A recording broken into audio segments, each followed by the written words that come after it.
All right, so I wanted to draw by with this one because this one seems to be a very common complaint, in dealing, with the ministry and the delivery of the sermons and things of that nature. Um, I got an inbox, right? And this lady's like, she says something to the effect, well, Rev, my my pastor preaches at me instead of to me, and I heard one of my daughters say this to me at one time, and I never really understood it.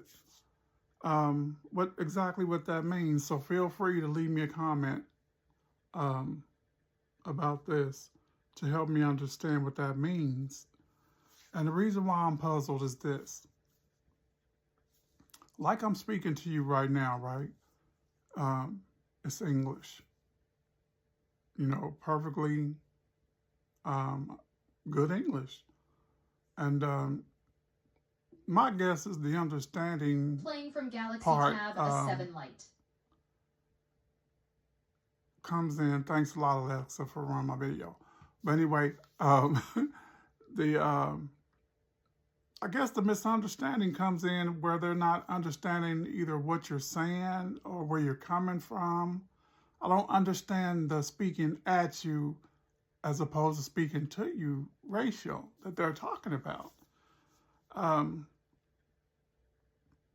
In John 8 chapter 43rd, I think it's John 8:43. Jesus was encountering the same thing pretty much, and they were frustrating him, and Jesus just finally broke down and said, "Hey, why can't you understand what I'm saying? Why can't you understand my speech?" And they frustrated him so bad to I believe the next verse where he goes on to say, "Is because you from your father the devil." He got mad because it's the same thing I'm asking. Because I'm trying to wonder from that perspective, what do you mean? I'm speaking plain English to you. Why can't you understand my speech? Is what he's saying, and I don't get that either. I believe before you come in there, you're not objectively hearing, meaning you're not preparing yourselves to hear. You're waiting to go in there and have it thrown on you, whereas you have to do nothing but accept it. When there's more to the message than just that. You have to be prepared to hear. Like, okay, for instance, when Jesus was here, he would gather in certain places and word would get around. That's where he's speaking today. And people would get up early in the morning, pack them a little lunch or whatever. And some would just come as they are, and follow him wherever it was he was going to speak, right? But their hearts were already open because they wanted to hear what he had to say. So they were already objectively waiting to hear. So their ears were open. So I'm thinking that when you say a minister speaks at you and not to you, I believe it's because you're not objectively ready to hear. You're not ready to listen. And you and I both know that there is a distinction between hearing and listening. Because see, when you hear, you're absorbing. That means you're ready to absorb. Whatever's being said, you're ready to absorb it. But when you listen, which means you just hear the sound, but you don't get the meaning. So I'm thinking that the woman that sent me this inbox, she's not going to service objectively ready to hear. Because see, you can sit there and you can listen to the words that are being said, but you're not hearing them, which meaning it's almost like your ears are stopped, to a degree.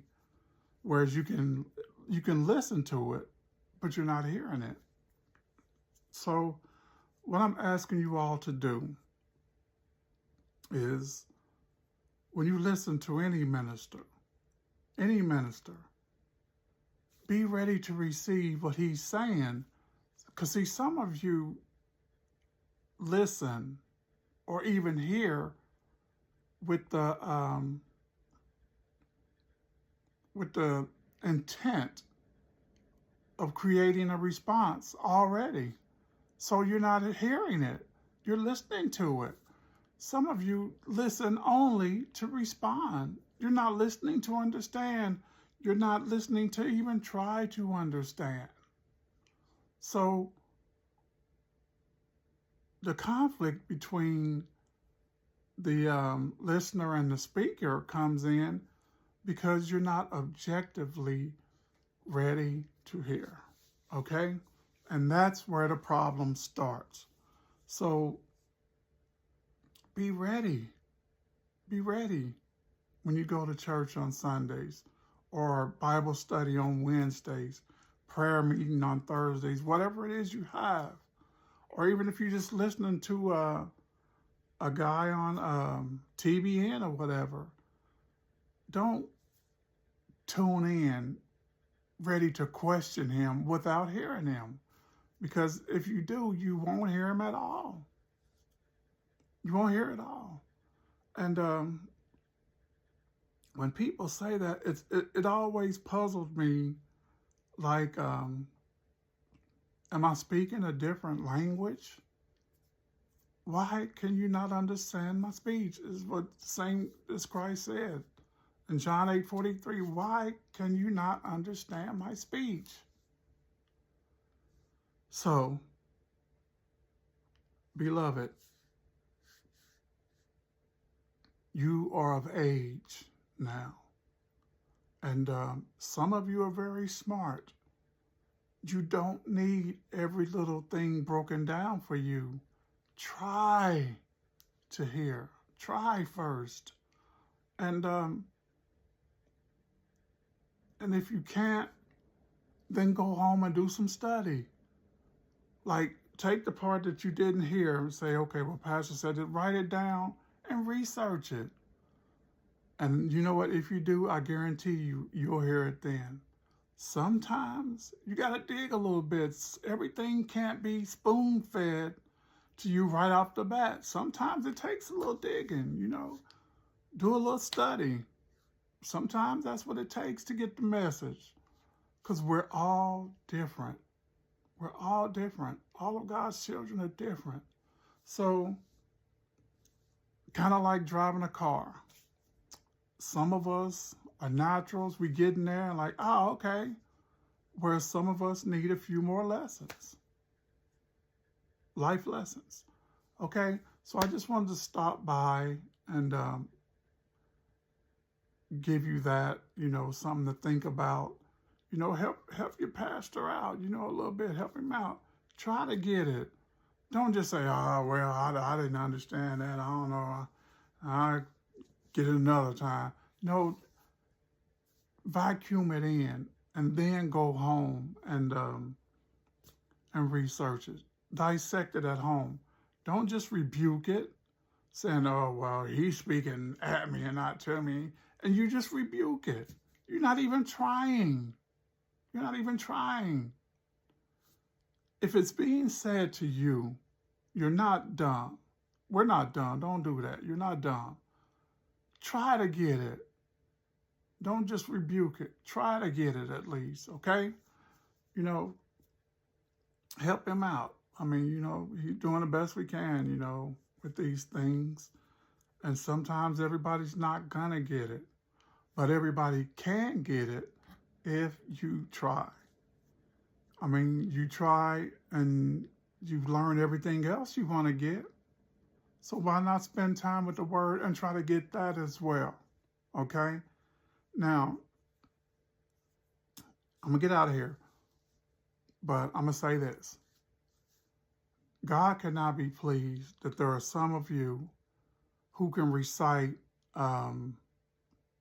Beauty in Black, seasons 1 and 2, backwards and forwards, but you can't understand one passage of the scripture. See, something's wrong with that. And it goes back to what I was just saying. See, you objectively tune in to Beauty in Black because that's your show. You like it. So your ears are already trained to hear everything, what's the guy's name? The Bellery says and all that. Because you're already focused. See what I'm saying? Your objectiveness started when you picked up the remote. See what I'm saying? You was already tuned into that. So give God the same courtesy. Okay? When you go to church, be tuned into that as well. Okay? That's all I wanted to say. So good night. May God bless you. May God keep you. And again, try to focus, guys, on this. It's very important. It's very important. I'm out.